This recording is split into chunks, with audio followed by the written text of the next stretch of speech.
Michelle Falcon is an entrepreneur, international keynote speaker, and author of The People First Culture, which you can see behind me here.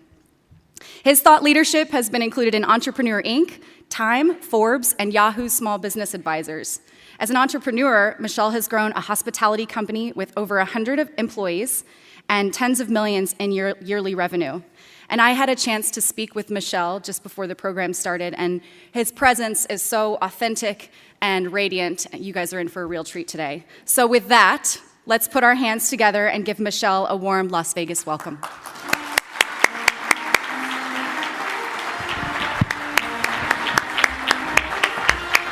Thank you. Thank you. Good morning. Oh, you guys got to do better than that. I'm a friendly Canadian guy. I've come all this way, and that's the way you introduce me? All right, so this is how it's going to go down. I've got a lot of energy, clearly. When I say good morning, you guys are going to shout it a lot louder than you just did. Make some sort of noise, stomp your feet, shake the person next to you, do something. So on that note, good morning. Good morning. That's much better. I got to say thanks to everyone as well, too. Ramon and his team, the AV team, the people at registration. I've been keynote speaking for 7 years, and it is extraordinarily hard to do this. Each conference probably takes 3 years off your professional life. So you got like 6 more years to go. So thank you so much for the invitation. I want to do one thing real quick. Take your hand like this. Go like this. Every time I ask you a question that you say yes to, you put one finger up at a time. Just don't start with the middle finger. My first question is 2019 going to be the year that you continue to reinforce efforts to improve your employee experience? Are you content with your customer experience? Do you feel like it's good, but it really needs to get great year over year? And the last one, and you have to be truthful. Don't BS me. Are you hungover right now? My man right here has got 3. See? All right. Now you can put your hands down, guys. Thank you so much. I'm going to give you a lot of entertainment and engagement, but a lot of education as well, too. I don't not have enough confidence to stand on a stage and give you guys theory that I haven't tried, I haven't tested, and aren't true. So I'm going to introduce you to something called the People First Culture, the 3P strategy, some micro customer experiences, and then we're going to evaluate customer wants and needs and why it's so difficult to really understand what your customers need to build an experience that they've never seen before.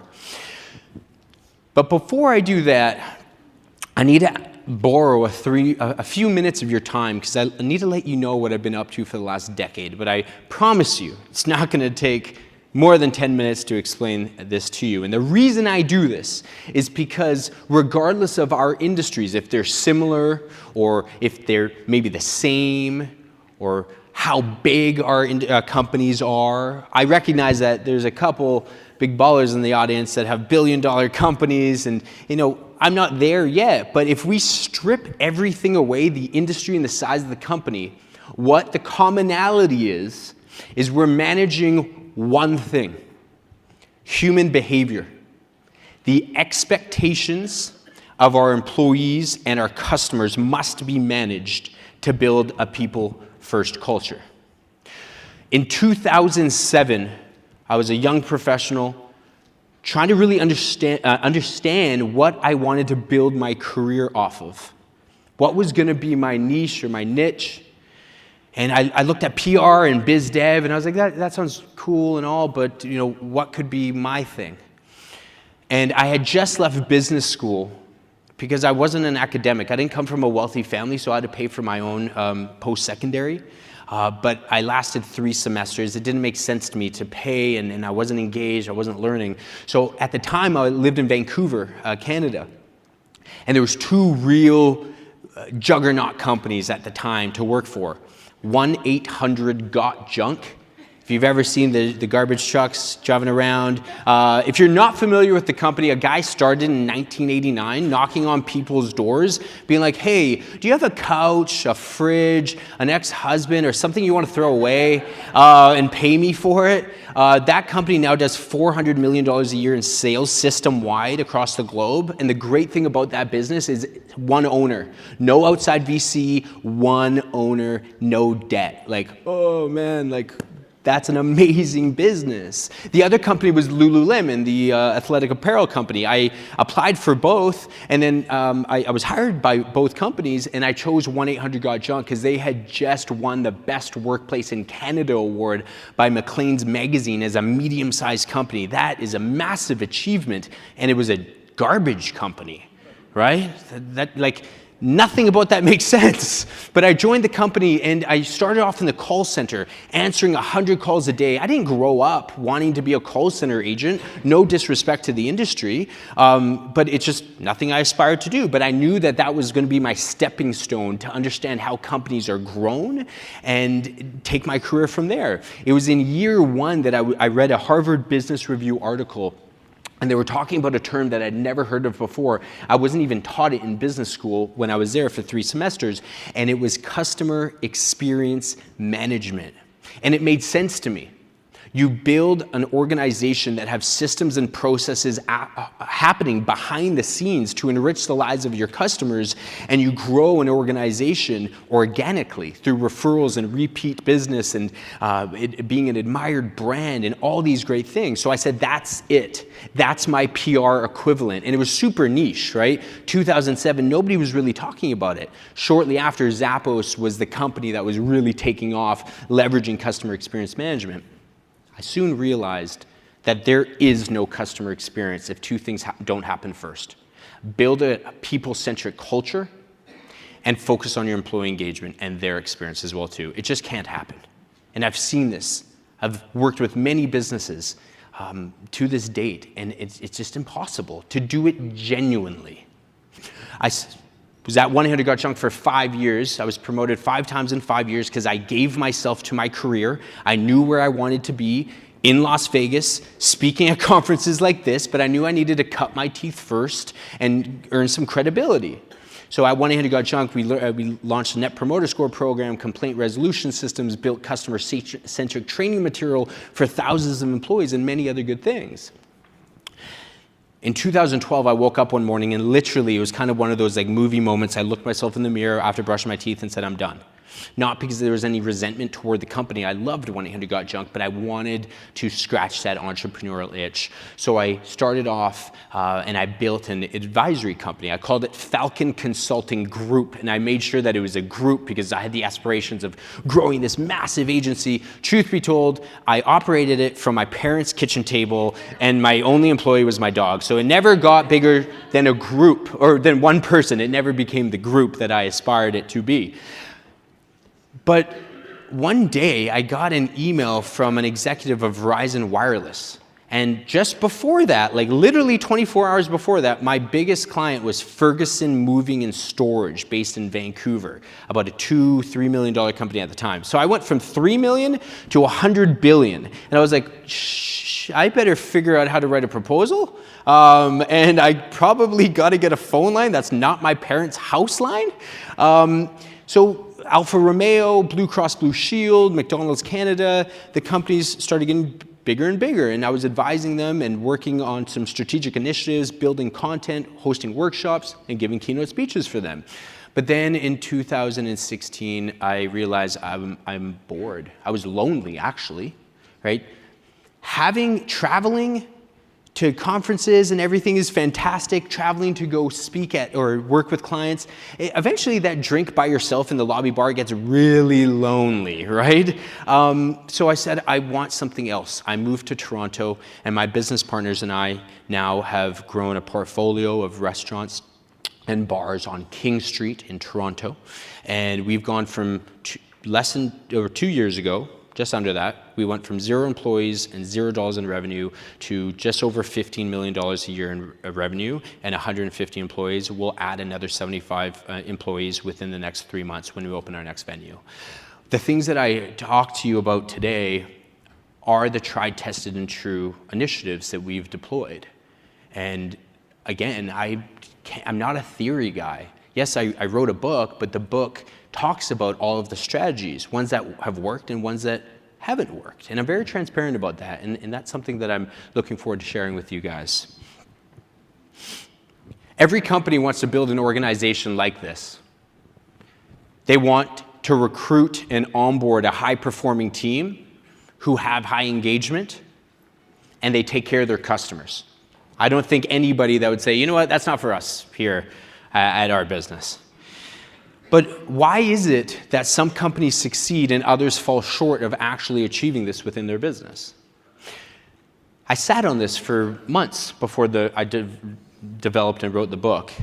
And I created something I call the people-first culture. Now, on the surface, it's very simple. You build a business that your employees and customers admire. But again, if we agree that that's something we could subscribe to, why doesn't everybody do this within their business? Not just quarter over quarter, but like decade over decade. So I sat on this some more, and I've developed something I call the 3P strategy.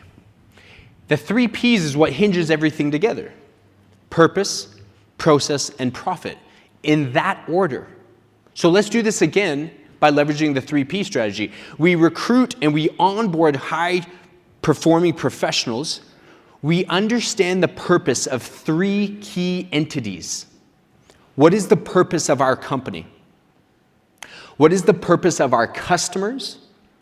And what is the purpose of our team members as individuals, not as employees?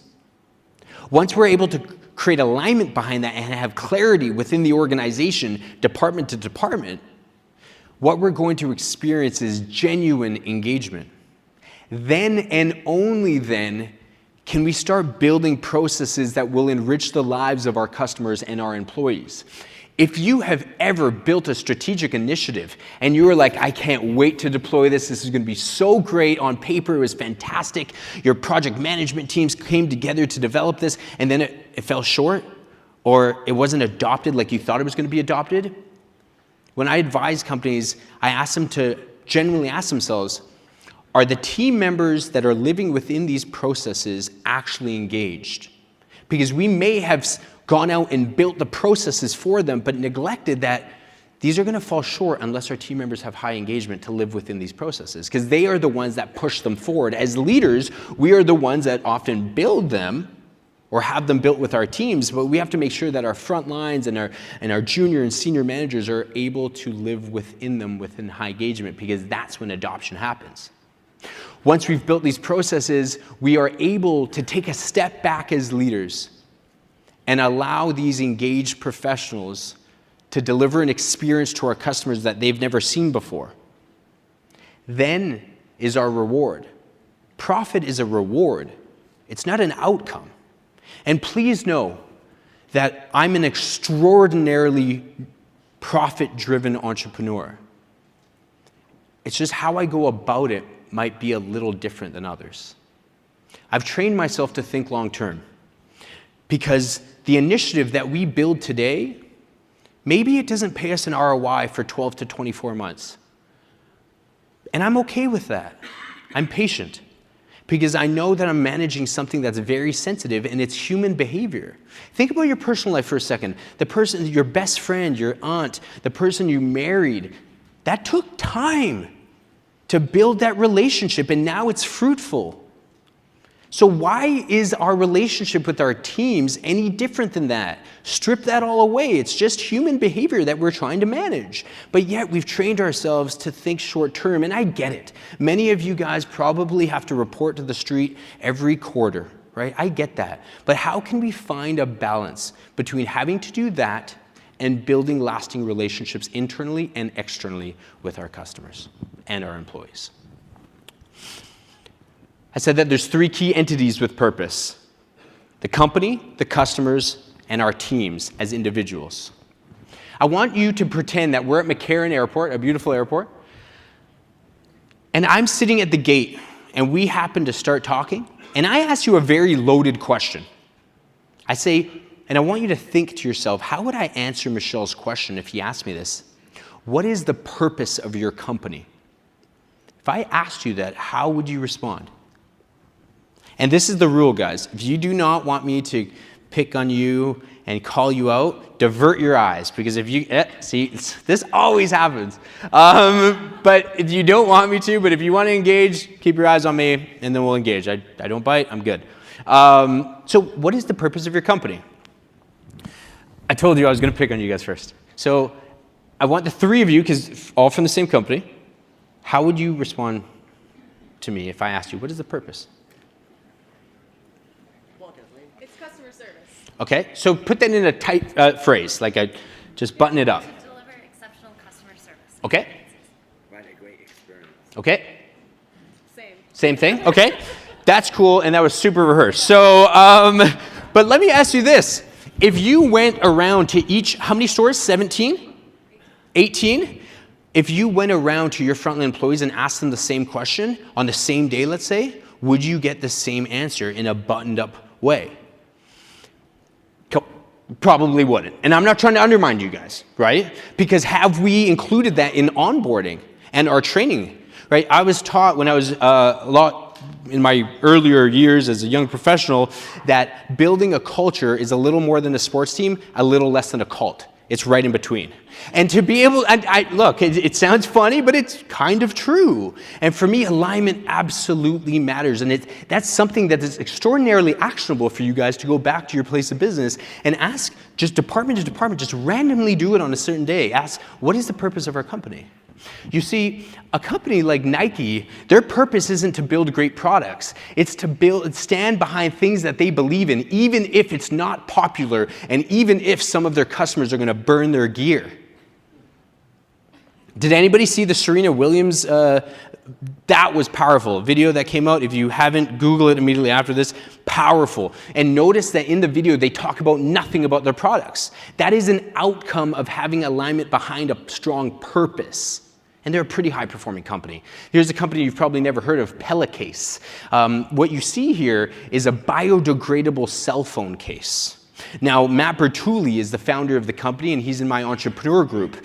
And when you ask Matt, what is the purpose of your company? He doesn't say it's to build biodegradable cell phone cases. It's to build a company that's not going to harm this planet. That's just one of their products. And when I asked him, I said, really, is the market big enough? He's like, yes, we're serving a community of zero wasters. And I said, you know, an emerging group of consumers called zero wasters, like, how many people are in this, like 76 people? He's like, no, there's actually millions of people that will only buy products that decompose on their own or last at least 25 years. And that's the market that he's going after. That is the purpose. The outcome are these products. In my organization, our purpose is embedded within the mission of the company. What you're looking at here is something that we borrowed from Starbucks. That's an apron, and we stitch the purpose and the mission within inside the apron so our team members see it every single day. And it's simple to consistently deliver seamless experiences.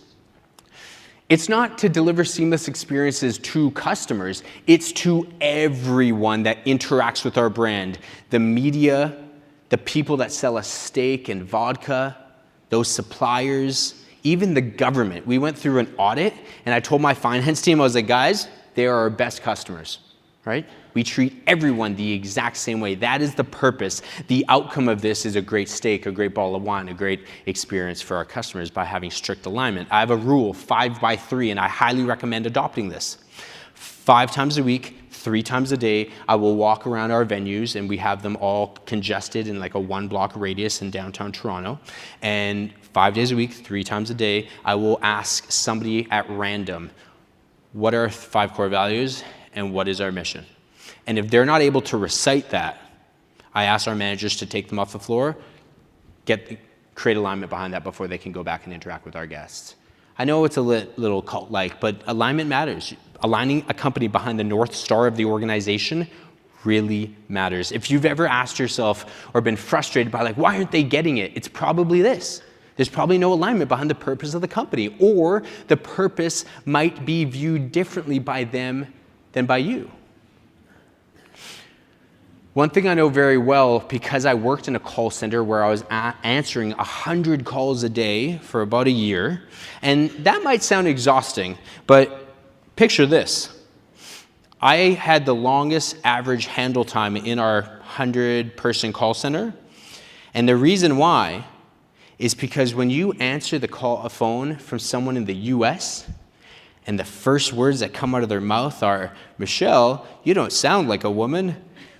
And then you're like, sorry, Joanne from Florida. Like, in Canada, we do things a little bit differently. Anyway, so the first 3 minutes of the call was burned because of that, having to explain that. One thing that I know after taking all these calls, I didn't just want to sit in my seat. I remember I had goals for my career. So I said, I'm going to start documenting these common traits and behaviors that these customers have, because I can't speak to the same customer in Sydney, Australia that I can Calgary, Alberta, or Fort Worth, Texas. So I started documenting all these notes, pages and pages and pages of notes. And I developed something called the 3 common customer personality types, which was adopted by the organization. I've implemented in Alfa Romeo and many other companies like that. Now, I don't know her personally, but if Ellen DeGeneres was a customer of ours, what happens? Long-winded conversations, often off topic, a lot of energy, hard to keep them on track. I was just at the Orlando airport coming down here at Chipotle, and I'm like, oh, I'm so hungry. I want to eat my food, which I see right there. It's already packaged up, and my flight's starting to board, and this woman in front of me, God bless her, starts talking about this, that, and everything. And I can see the employee's eyes being like, SOS, like, help me, like, help, I need to get out of this. But for me, I was like, gosh, maybe there could have been more education around how to go from here to getting the customer where you need them to be to help that next customer. So with the socializer personality type, we need to train our team members for their out. Right? How can you get them to go, the customer who's way over here on right field, and get them right where you need them to be without being rude, right? I understand the interactions that you have with your customers are, time is the game. I have a business called Petty Cash. It's a bar. It's the most popular bar in Toronto right now, and it's like a quick service restaurant, but flood it with people that are waiting 2 hours to come inside and people that want their vodka sodas. It's hard to manage. It's a different customer experience. Whereas at our other locations where you're there for 2 hours, for me, I tell my team that's easy. You have their attention for 2 hours, whereas you have their attention for 20 seconds. And that's more your world. And I get that. So when I have to go design our customer experience with our management team, we have to keep in mind this personality type who just wants to talk about their dog and the Las Vegas Golden Knights and how they just signed Mark Stone. Is anybody a Las Vegas Knights fan here? Yeah. Good on you guys for Mark Stone. That was a huge pickup for you guys. Now, I don't know him personally, but if you've ever seen his movies, he does not want to talk about the Las Vegas Golden Knights. He does not want to talk to you. He doesn't care how your day is going. He doesn't even really care how his day is going. But often, they're going to know more than you, too. Could you picture this person watching the barista, being like, you should be pouring it this way, right? Because often they feel like they know more than you. Don't talk to them about their day. They don't care. I'm that person, okay? And I know I might be positioning myself to sound like a jerk, but this is the thing. My purpose is to save 5 to 7 minutes with every interaction that I have with a supplier or a vendor. Because throughout the day, that might save me 30 minutes each and every day so that I can spend time with my dog, Maggie, or go exercise or do stuff I really want to do. It's not that directors are rude, it's just their definition of success is different. And we must teach our team members how to manage that versus managing an experience with the socializer customer personality type. This is something, the education around the common personality types, not just customer-facing people in my organization go through this. My finance team does it as well too, because they interact with our investors, with our payroll company, with the government. Literally everyone in our payroll will go through onboarding with this in their curriculum as a module. Now, this is the personality type that's often is misunderstood. Have you ever asked somebody, how's your day going? And they're like, good. And then don't respond with like, and how's your day going? That's the passive personality type. Often people will say, oh, they're boring or they're not enthusiastic. But really, I think that they're guarded. They're guarded probably because your company or your industry has wronged them before, so they don't trust you. But it's not that they're not willing to trust you again. They just have to be greeted by one of your frontline employees in a very hospitable manner so that they can lend that trust to your company again. And I find that the passive personality type could be some of your most loyal customers if you're able to rebuild that relationship with them. The 3 common personality types, maybe you have something similar. And fantastic, I'm not asking you to change your curriculum, but what I am asking you to do is be honest and say, what is our knowledge retention like coming out of training and through onboarding when it comes to managing different experiences for different customers? What is our team's purpose? I said that we must understand this on the individual level. Each one of your team members that reports into you has a defined purpose. I was recently in London, England, speaking for CenturyLink, a telecom company there, and they actually didn't allow me to present this. And my message here is that you should care about the purpose of each individual on your payroll, with or without the company. The reason that I don't track employee retention anymore as a metric is because I want people to leave. Food and Wine magazine is the Bible of hospitality. They wrote about one of our venues, our flagship location. And this venue in particular is 4 floors, 16,000 square feet, 30 to 40,000 guests will come every single month. It's a really unique restaurant. It's more of a venue, more of a mini hotel, if you will. But at the time, she kept asking me about employee retention, and I didn't tell her any of the strategies. I talked to her about the philosophy. I said the reason why people stay here is because we know that we are absolutely committed to enriching their lives as individuals, not as employees or even team members, as individual human beings. I have somebody named Christina Perahar on my team. She started off as a server. She got promoted to a shift leader. Now she's an assistant general manager. Her purpose in her career is to be the director of our learning and development department for our entire hospitality company. As her leader, as a benevolent and servant leader of my organization, it is my responsibility to get her there. It's my responsibility to clear a path for her to allow her to do good work. But this is the rub. She has to meet me halfway. We have to tell our team members as well too, look, we're not going to give you everything on a platter. You need to own your development as well too. You need to be reading blogs, listening to podcasts, meeting people on LinkedIn. But I'm going to pave the path for you, and then you're going to take the reins and go for it. But then I also have somebody named Riley. Riley's one of our top 3 bartenders system-wide. And he's in school right now, and he's about to graduate in the next 45 days. He has been studying because he wants to go into biotech, and he wants to be in business development. Guess what my job becomes in 45 days? To exit him from the company. It's my responsibility to find him the next job. Because you want to develop people so that when they leave, they say, that's a great place to work. I'm a better professional person because of my time at XYZ company. And I'm not scared if my people leave. I want them to leave to pursue other things. And I'm very genuine about that. But if they're willing to commit to the organization, follow me. Let's do this together. And we're able to achieve this free media. We're written about in publications like this, in Entrepreneur, in Inc. magazine, all of the time. We're not necessarily doing anything revolutionary. We're just building a people-first culture, which allows us to create experiences both for our customers and employees that they've never seen before. We've understood the purpose of our company, our customers, and our employees. Now, and only now, can we start building processes, ones that are going to be highly adopted, that really will impact the top and bottom line. I have 20 operational processes that happen behind the scenes in our organization. That's actually grown now to about 28. I'm going to talk to you about 3 of them. But if you want this slide deck, at the very end of the presentation, I'll throw my email address up. You can just pull out your phone and say, make sure it's not Michael Falcon, it's Michelle Falcon, and just say, give me the slide deck. You don't have to be polite, just say, give me the slide deck, and I'll send it to you. And you can review this later, but let's talk about the first one.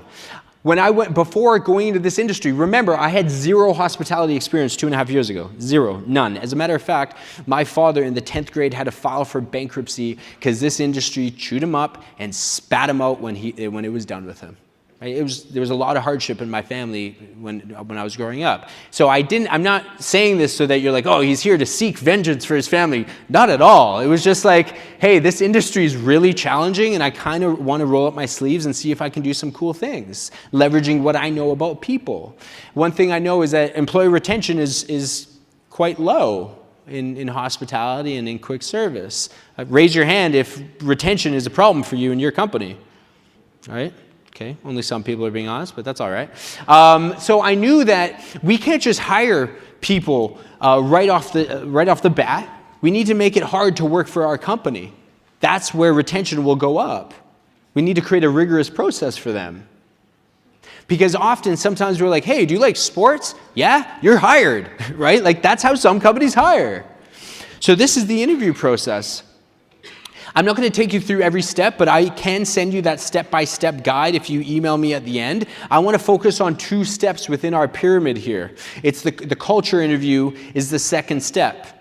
I do not care if the individual before me came from the Four Seasons, is the best chef or the best cocktail artist in the city of Toronto. If they do not pass our culture interview, they do not go to skill set. I don't care. We exit them right away. Reed Hastings, the CEO of Netflix, says it best. We will not tolerate brilliant jerks because the cost of teamwork is too high. So during the culture interview, we ask 2 questions per core value that we have. And I've built this pyramid to be scalable because I need 75% of my team to be able to interview because everyone must act like a recruiter for our company. So in theory, I can have a dishwasher host this interview process for any candidate because we're scaling quickly. We're all hands on deck when it comes to recruiting. So we'll ask 2 interview questions per core value. We have 5 core values. But there's a couple other questions that I like to ask as well too. One question, I want you to think of the answer to this. Let's say you are applying to be a hostess. I'm going to ask you a question, and this question's asked to hostesses, bartenders, dishwashers, everyone, because everyone goes through this exact same process. The questions start changing when it comes to the skill set, but the culture interviews are the same for every position. So here's the question.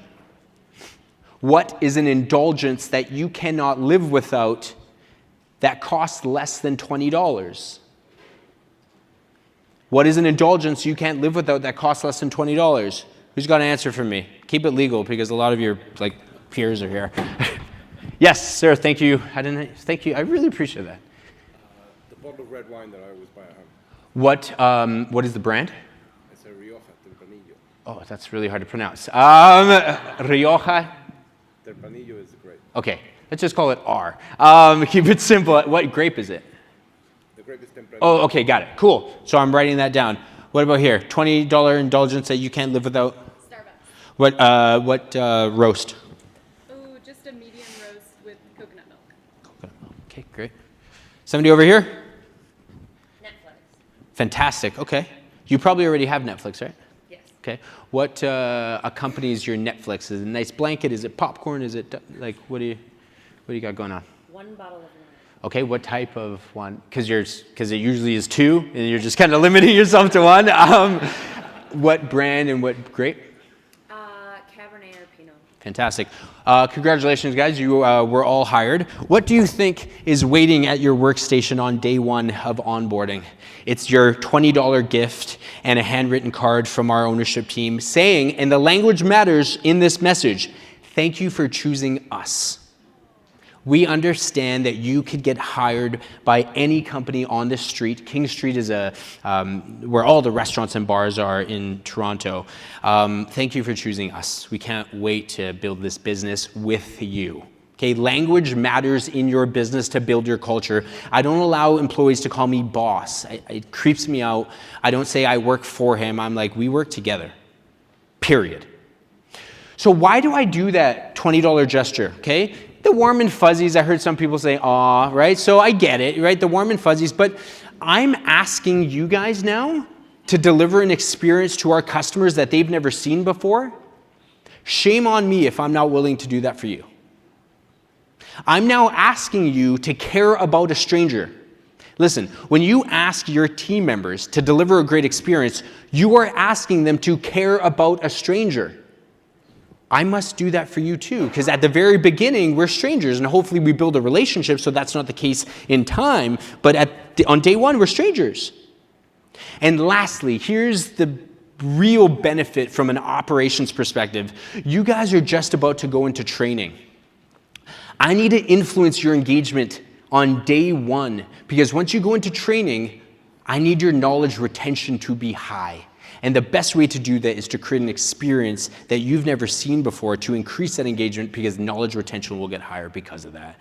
Not only that, if you haven't bought into this yet, the last thing is own the dinner table. That's a chapter in my book, Own the Dinner Table. And what I mean by that is you're gonna go back to your homes, and perhaps your spouse or your children's gonna say, where did you get that gift? And you're gonna tell that story, and now I got your family squad on my side. They're never gonna let you quit, right? Like I've got advocates in the home. I've infiltrated your home. I know, that sounds a little much, right? Let's move forward to the offer. Guys, we have to stop hiring people and be like, you're hired, here's your apron, on Monday you're gonna speak to Luann. Celebration, one of our core values is celebration. We make this a celebratory time for our team, right? Remember, starting day one at a new company is awkward, like kindergarten first day awkward. Right? So we need to celebrate and embrace people into our culture. One thing that we do is if you're hired as a dishwasher or bartender or whatever, our general manager is going to call you, put you on speakerphone, and we're going to grab two people that happen to be in the building. Maybe it's Joey the dishwasher and Samantha the server. And Joey will be like, hey, Steve, I haven't met you yet, but can't wait to meet you. I'm the dishwasher here. What's up, man? I'm going to be your culture buddy. Can't wait to meet you. And then Samantha flies in there with her message too. So, that candidate's like, this is a different place to work. And as leaders, now we get to take a step back and allow great people to do great work. Look, I barely work anymore. Like, I'm literally in my venues 1 day a week now. The rest of the time I'm traveling, speaking, sharing this message, because I've built a people-first culture within our company. Have you ever had employees in your career say, I don't feel like I have a voice? Everyone. So knowing this, in this industry, I created something I call the Employee Advisory Board, because I knew I needed to mitigate that as an issue within our business. So what I do is once a month, for a 6-month term, we will democratically elect one team member from every department in the organization. So one bartender, one dishwasher, one hostess, and so forth, one cook, da-da-da-da-da. And they'll sit down with me for 2 to 4 hours a month, and we'll talk about two things: the current state of the company culture and the current state of our customer experience. And all I do is listen. And they give us operational feedback, both on the constructive and on the positive. And some of the outcomes from this is alignment. Every time we meet, I'll hear a hostess say, I didn't know that servers go through that. That's why you guys do that. And I'm just sitting there taking notes, allowing them to have conversations amongst each other and do what I love, peer cross-learning. As leaders in our organization, we don't have to do all the education. Allow your great team to educate each other. It's much more enjoyable for them and much more enjoyable for you too, I promise you that.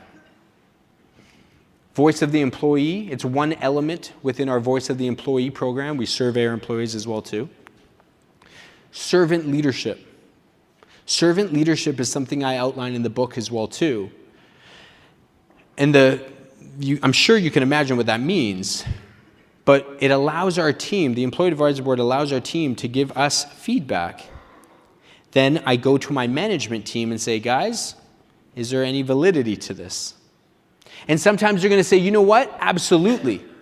We have to fix that. They're right. And then there'll be other times where they'll say, you know what? The reason we do ABC is because of 1, 2, 3. They just don't know that. And I said, well, then whose fault is that? When there's an absence of communication, opinions are formed. So when you are like, why do they think that? It's because you didn't communicate that to them. That's not...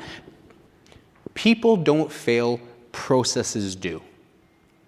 So if you're like, why doesn't the team get it? It's probably the process. Whether it's the way you communicate, the way you hire, the way you onboard, the way you train, that's where kind of the rubber meets the road, is when we're able to understand that people don't fail, processes do.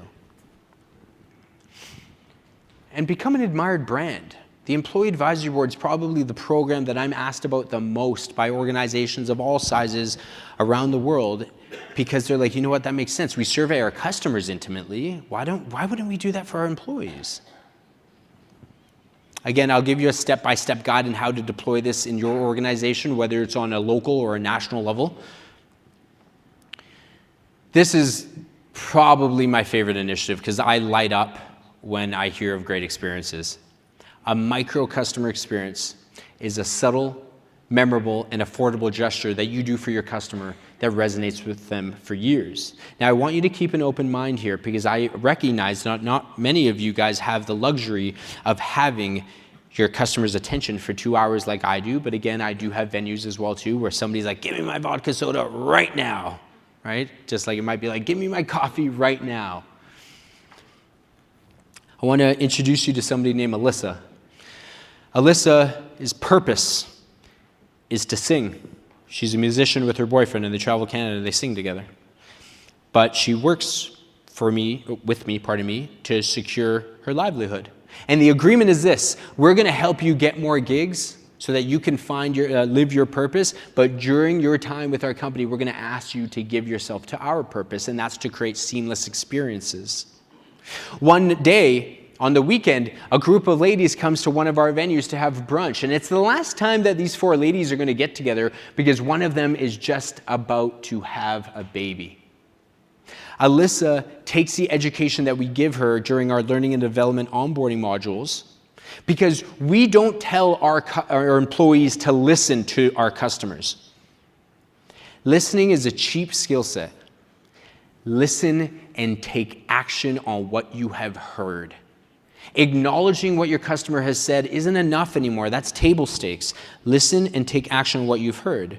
Gather the customer intelligence, because your customers are having intimate conversations, whether it's over a 5-second conversation or a 5-minute conversation with your employees. And we need to train them to be able to take that and build an experience that our customers have never seen before. So Alyssa took the information that one of the ladies here is just about to have a child. She put the micro customer experience program into action. She goes straight to our hostess. Our hostess goes across the street to a Shoppers Drug Mart, which is the Walgreens equivalent in Canada.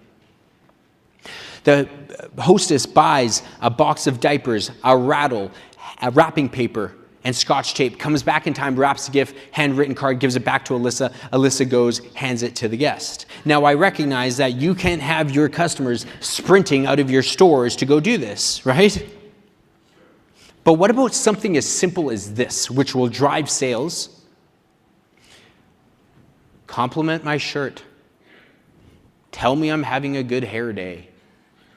And how is that going to impact sales? Because if you're like, would you like an extra shot of espresso? I'll be like, yeah, because I feel good. Or do you want guac? Yeah, I do, because you just made me feel good. I'm still in this trance of like, I do feel good. I do look fly, right? Like, so guys, like those are the little things that we have to train our team members on, the micro experiences. Like we got to play in the macro, the bigger interactions. I get that, right? Both online and offline, but it's the micro, and we must deliver that experience to them. And guess what? Like customer loyalty, positive reviews, all that stuff's going to happen when this happens and you deploy this in the business. But one thing that we can't neglect, my team loves doing this. Right? Their engagement is high. They love doing this. I'm pretty much telling them, like, go compliment people and do gifting. And guess what? Guess what our budget is on this? I'll just tell you so you don't have to guess. This venue in particular will do just over $10 million a year in sales. The budget's only $500 a month. Why? Could I afford it to be $5,000 or more? I could. It would be a wrestling match with my director of finance, but I could. Because I don't want people handing out balls of Dom Perignon. Right? I want, the smaller the budget, the more creative they have to get. And again, this doesn't have to be gifting. It can be something as compliments, something to help your customers release endorphins when they're at the airport. A high stress environment sometimes, right? Let them make them feel good. Now, once we've done all this, is our reward. Profit is a reward. And these are some of the things that you can go to your CFO or your director of finance and say, hey, this is going to produce a return. Are you on the finance team? You're looking at me, no? Okay. You're looking at me like you are. So look, this is what I say to my director of finance, and he knows I have this ammunition. When I go to my meeting and we're budgeting for the year, I'm like walking with guns a-blazing, and this is what I'm talking about. Look, if we build a people-first culture, which is going to cost us some resources and some money, right? Not a whole lot. Well, depends on how much you want to scale, of course. Customer experience influences customer loyalty. If you have customer loyalty, you can so choose to market as much or as little as you want. Therefore, profits going more to the bottom line. Or you can reinvest that to more training and development for your team. Repeat customers, more sales, right? We don't advertise a lot at our venues because we just deliver a great experience and trust that they'll come back, and it happens. Brand admiration, we get free PR by doing this stuff, right? Some companies would have to pay tens of thousands, hundreds of thousands, millions of dollars to get free PR in Inc. or Entrepreneur or Business Insider or whatever.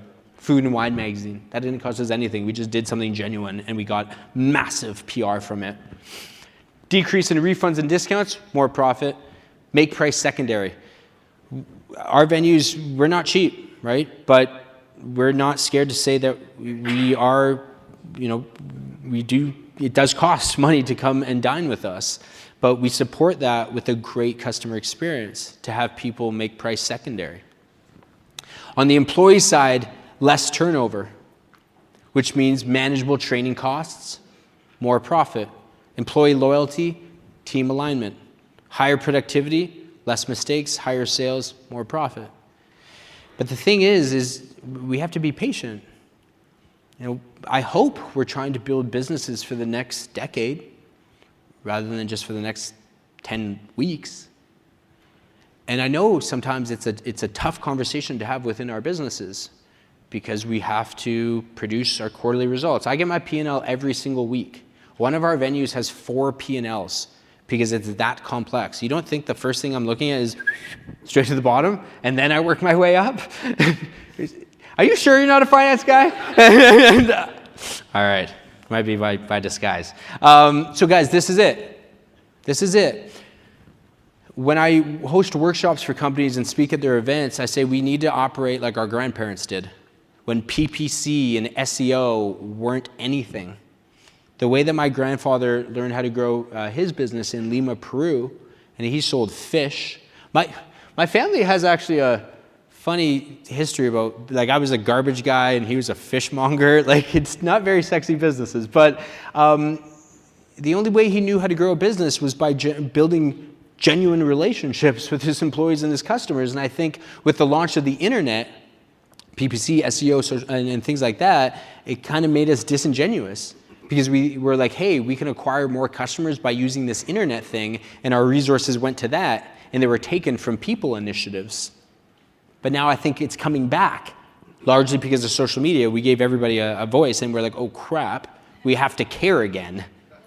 That's hard for some companies, but I think we're all getting better. But we can't stop. That's the thing. Why this might be exhausting for some people is human behavior never changes. Expectations are always changing. Therefore, we must change before they do. We have a service level agreement within our business. 3 people-first initiatives must be launched within our business every single quarter. It could be something like our net promoter score is down, or our response rates to net promoter score are down. Let's get some better copy for our email subject line so that we can increase that rate. Or it might be we're revamping our learning and development program. That's a much bigger initiative, of course. But nevertheless, create a service level agreement within your business to ensure that you are always people first. And it's not a campaign. This isn't a campaign or a platitude. It must be embedded into the DNA of the company if you're truly going to be authentic and be a people first company. When it comes to customer experience, I follow 3 rules. We design it, we discover it, and we deploy it.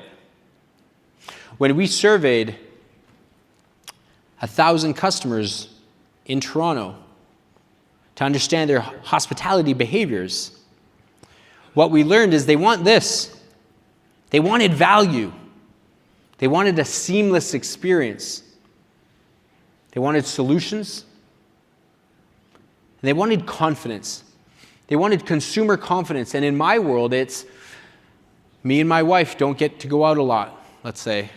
We have this couple that goes out because they have a newborn child, perhaps. They barely get to go out anymore, maybe once a month. They want the confidence to know that if they select my venues, that they're going to have a fantastic night and a great experience, because it would really suck if they had a bad experience, because they have to wait till next month, perhaps, when they can get a babysitter. They wanted consumer confidence in your brand. What do you want your customers to think and feel when they see your employees in their uniforms, or when they see your logo? It's upsetting to me when a company spends more money redesigning their logo, but the pain is within the business, within the employee. Why? Like, look, I'm not admiring your logo and being like, I wonder what hue of green they use. Like, I don't care. It could be like an emoji of like poop. And like, I would be okay with that. That's sort of a thing, unless you serve food, and that would be weird. But anyways, you get it. When you ask your customers, what do you need? It's extraordinarily difficult because customers don't know what they need until it's been presented to them. Customers don't know what they need until it's been presented to them. I'm going to share this story in a way that you've probably never heard of before. Before the iPod, which resurrected Apple as an organization, which led to the iPhone, what did we listen to for our music listening pleasures? MP3 players. To get to from song 1 to 50, what did we have to do? 1, 2, 3, 4, 5, 6. Or hold until your thumb turned a different color. That was literally a painful customer experience. So if Johnny Ive, Steve Jobs, and the Apple engineering and design team had come to us and said, Ramon, what do you want from your music listening pleasures? Maybe Ramon would have said, let the MP3 player hold 5,000 songs and have a bunch of different colors. Right? That's not invention. That's an iteration of what was currently in the marketplace. That's not innovation. That's what Ramon wanted. What we needed was the iPod, and one feature alone within the iPod to better the experience, the scroll wheel. That took us from song 1 to 50 literally like this, rather than like this. And I'm not going to do this until 50, but you get it. Nobody in this room would have said, Steve Jobs, give me a scroll wheel. Nobody would have. That's what we needed. But remember, we didn't know we needed it until it was presented to us. And that's why customer experience invention is so difficult. I'm going to share this story with you, but I'm going to share it in a way that you've never heard of, perhaps. A lot of people say, Michelle, Netflix put Blockbuster out of business because of their technology. I would never argue that. But for me, Netflix understood the purpose of customers faster than Blockbuster did. And what the purpose is time. That is where Netflix beat Blockbuster, was time. This is what we once went through to go to Blockbuster. Hey, sweetheart, want to watch a movie? Sure, let's jump in the minivan with our kids. 15 minutes to the store, park our car, which we probably didn't find a parking stall right away, go into the store, go, oh, this movie, oh, they're out. Okay, this one, okay, 15 minutes in the store, you're dodging like little snot-eating kids, and I know this because I was one of those kids, so I'm not undermining any kid, because I was one of those kids. Then you would go pay, and maybe you were talking to an employee that didn't really like their job, and then you drive back home for 15 minutes, put the DVD in, you watch your movie, then you drive it back in time so you don't get charged like your arm, and then you drive back. That's like 2 hours to watch an hour-and-a-half movie. That made no sense. What would you rather do? Do that or sit on your couch naked and just press one button, right? Like, Netflix understood time was the definition of success for customers. The outcome was better technology. Has anybody eaten at Sweet Green? Okay. So for those not familiar, it started by a few Georgetown graduates. 8 years ago, they didn't exist. Today, they have 100 locations, highly funded. And if Sweet Green, they sell warm bowls and salads. And if they had asked me, Michelle, what do you want? I would have been like, don't charge me extra for guac. Right? What they're building is what I need as a consumer. This year, when you use their app to purchase your pesto chicken salad that might have tomatoes in it, you're going to be able to find out in the app, because they're leveraging blockchain technology, and be like, those tomatoes were picked in Arkansas. The owner of that farm was XYZ family. This was the temperature outside when the tomatoes were picked and harvested. This is how long they've been in the store for. That is what I need. Because I know people are becoming more conscious in what they put in their body. But there is zero chance that I would have ever been able to tell them that. Imagine that. Like, yeah, why don't you leverage blockchain technology to tell me where my tomatoes were harvested and at what temperature? Nobody would have ever said that, at least not me. You see, the difficulty is customers are really good at telling you what they want, but then you're going to go build it, and they're going to want something else. We need to focus on what they need, and that takes some critical thinking with our high-performing team that live within the people-first culture. So let's do this one more time. We recruit and onboard a high-performing team. We understand the purpose of the company and create alignment behind that. We understand the purpose of customers, and we share that amongst the organization. Everyone on our payroll must understand what our customer personality types are. And then we understand the purpose of each individual within our business. I'm not asking you to remember the purpose of 10,000 employees. I'm asking you to remember the purpose of the people that report into you, and those people must understand the purpose of the people that report into them. Because we've done that, we experience genuine engagement. We go out with our project teams to build strategic initiatives and processes. The outcome of that is that we create experiences that our customers have never seen before. And as leaders, we get to take a step back and allow great people to do great work and build a great company. The reward of all this is profit. Not just dollars and cents, but profit by having an admired brand, profit by getting free media, and much, much more. I want you to go back to your place of business and remember this. Every company on this planet is going to tell you that they deliver a great experience. After all, why would they say otherwise? Some companies are going to be able to tell you that they devote as much resources into their employee experience as they do their customer experience. But the fact of the matter is, only a few companies actually do both genuinely. If you are interested in doing this genuinely for your organization and being a servant and benevolent leader, I highly recommend implementing the people-first culture within your organization. Thank you very much.